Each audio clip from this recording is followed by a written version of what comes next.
तो जब हम अपने बचपन वाले फेज़ में थे, तो जब बर्थडे मनता था, तो उस पे मोस्टली जो बर्थडे मनता था उसमें हलवा, पूरी, पुए यही बनते थे, यही खाते थे और खुश होते थे कि आज कुछ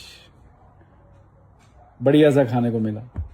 फिर धीरे धीरे साल बदले, ट्रेंड बदला, फिर आ गया टॉफ़ी, नमकीन, एक छोटी सी वो कागज़ की पतला सा कागज़ होता था। अब तो ऐसे काफ़ी मोटे ये पेपर वाली प्लेट आती हैं, पतली सी पेपर प्लेट और उसमें थोड़ी बहुत टॉफ़ी, थोड़े नमकीन, थोड़े बिस्किट और सबको दे देते थे जिसको भी बुलाते थे।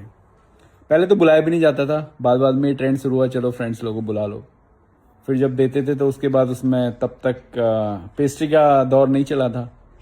फिर उसके बाद उसी प्लेट में कागज़ की पतली सी, उसको उसके नीचे से हाथ रखना पड़ता था, नहीं तो वो मुड़ जाती थी, तो उसमें पेस्ट्री भी आने लगी। तब तक ये था, पेस्ट्री आती थी। फिर धीरे धीरे कुछ लोगों ने एक बैलून होता था, उसको उसमें कोई गैस भरी जाती थी ताकि वो छत पे लगे और उसमें टॉफ़ी डाल देते थे, तो उसको बर्स्ट करते थे तो टॉफ़ी नीचे गिरती थी, तो बच्चे बहुत खुश हो जाते थे। तब तक केक कहीं भी नहीं था। मतलब हम होंगे शायद, हम लोगों ने, जैसे मैं भी 40s में हूँ, तो जब तक मैं 20 साल का था शायद हमने केक कभी काटा ही नहीं होगा। उसके बाद ये केक वाला दौर शुरू हुआ भाई साहब, और जो ऐसा शुरू हुआ, ये कोई फंक्शन हो, अब कुछ हो, बिना केक के तो कुछ होता ही नहीं है।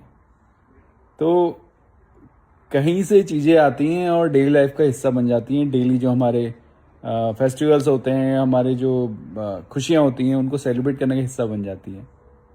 और अब ये ऐसा हो गया है कि कोई सोच ही नहीं सकता कि बिना केक के कोई खुशी सेलिब्रेट हो जाए। तो बताओ, क्या क्या ज़माना, क्या